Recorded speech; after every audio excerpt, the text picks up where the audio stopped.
దేవతల పేర్లు చెప్పుకుంటూ మరి నేను ఆగస్టు 15 వరకు మరి 100కి 100 రూపాయలు ఈ 2 లక్షల రుణమాఫీ చేసి తీరుతా అనే రేవంత్ రెడ్డి అంటున్నప్పుడు ఇంకా మీరు మరి దానికి మరి సంశయపడవలసిన అవసరం లేదు.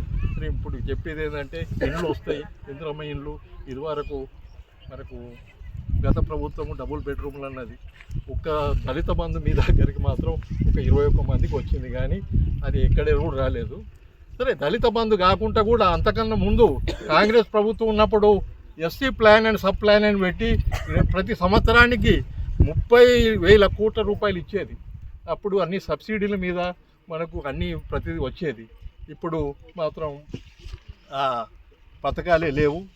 సరే, దళిత బంధువులు పక్కకు పెట్టిన దాని గురించి వేరే దానికైనా విశిష్టమైన రూపంగా ప్రతి ఒక్కరికి ఏ విధంగా ఎస్సీలకు మరి ఏ విధంగా మేలు చేయాలనే సబ్ ప్లాన్ ప్రకారం చేసుకుంటూ ముందుకు పోయేటువంటి కార్యక్రమం కూడా తీసుకోబోతుంది. ఇప్పుడే చెప్పాను, 2,500కు మీరు సంచలనం అవసరం లేదు. రుణమాఫీ 2 లక్షలు అది లేదు.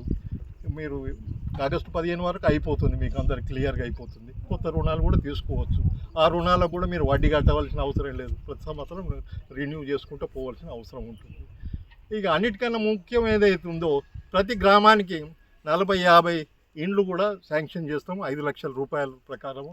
ఇండ్లు లేని వారికి అంటే జాగా స్థలం, ఇంటి స్థలం లేకుంటే అట్లాంటి వారికి కూడా 1 లక్ష రూపాయల ఇంటి కోసం అంటే జాగా కోసం కూడా సహాయం చేసేటువంటి కార్యక్రమం కూడా తీసుకుంటున్నాం. మరి ఇదివరకు ఇప్పుడు నాగభూషణం ఉండే సర్పంచ్, అప్పుడు మీ దగ్గర భూమరాజం ఉండే, అప్పుడు ప్రతి గ్రామాల్లో 200 ఇందిరమ్మ ఇండ్లు వచ్చినాయి, మీకు అందరికి తెలుసు.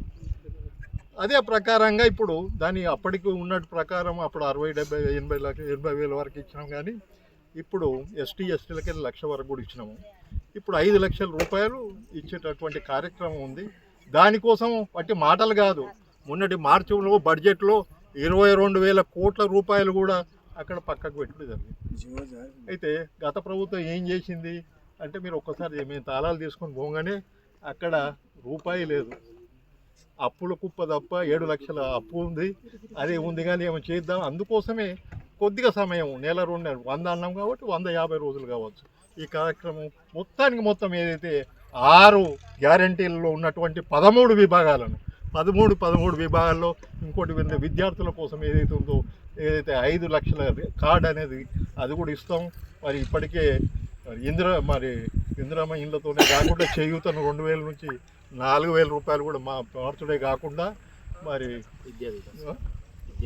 ఉద్యోగస్తుల కోసం ఏదైతే మనం కార్యక్రమం పెట్టుకున్నామో 2 లక్షల ఉద్యోగాలు ఇస్తామని అనుకున్నాం. దానిలో ఇప్పటికే 30,000 ఉద్యోగాలు ఇచ్చాం. ఇప్పుడు మనకు బడులు ఉన్నాయి కానీ సార్లు లేరు, చెప్పేటోళ్ళు లేరు. దానికోసం టెట్ అనేది పెట్టి ఇప్పుడు 20 తారీఖు నాడు, ఇప్పుడు మన 13 తారీఖు నాడు ఓట్లు అయిపోగానే 20 నుంచే టెట్ను నిర్వహిస్తున్నాం. మరి వచ్చే విద్యా సంవత్సరం వరకు మరి ప్రతి గ్రామాల్లో మరి సరిపడేటువంటి మరి సార్లు, టీచర్లకు కూడా నియామకాలు కూడా జరుగుతాయి. మరి విద్య జరుగుతుంది, మరి మహిళలకున్న సంక్షేమం జరుగుతుంది. ఏదైతుందో మరి 200 యూనిట్ల వరకు ఉచిత కరెంటు మిగులుతుంది. మరి ఇంతగా మరే కాకుండా మీరు ఏదైతే ఆశీర్వదించారో, మీరు ఏదైతే ప్రభుత్వం చేశారో ఇవాళ పోయేది కాదు. ఈ ఎన్నికలతో కూడా ఏం పోయేది కాదు. ఇక్కడ ఢిల్లీలో ఏదైనా కింది మీద అయినా పోయేది ఏం లేదు, అక్కడ కూడా వస్తుందని 100% నమ్ముతున్నాం. కానీ ఇక్కడ మాత్రం ప్రభుత్వం మరి రేవంత్ రెడ్డి గారి ప్రభుత్వం ఉంటుంది.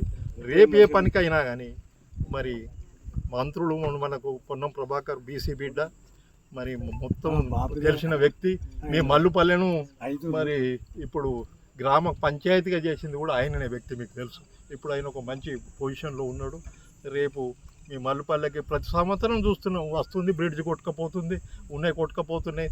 దానికి శాశ్వతంగా ఏదైనా ఒకటి చేయాలనే రూపకల్పన చేయాలనే దానికోటి ఇట్లాంటి పరిస్థితి మళ్ళీ భవిష్యత్తులో జరగద్దు అని మరి ప్రతి సంవత్సరము రిపీట్ కావద్దన్న దృష్టితో కూడా మరి అన్ని కార్యక్రమాలు, అన్ని సంక్షేమ ఫలితాలు అన్నీ ఇస్తాం. కాబట్టి మీరు మొన్నటి ఎన్నికల్లో ఏదైతే అసెంబ్లీలో ఏ విధంగా మరి మాకు అండదండలు ఉండి మాకు ఆశీర్వదించారో, మరి పార్లమెంట్ ఎలక్షన్లో మా అభ్యర్థి వెలిచాల రాజేందర్ రావు గారిని అత్యధిక మెజారిటీతో గెలిపించాలని పేరున మీ అందరూ కోరుకుంటున్నాను. జై కాంగ్రెస్, చేతి గుర్తుకే మనోడు, చేతి గుర్తుకే మనోడు, చేతి గుర్తుకే మనోడు.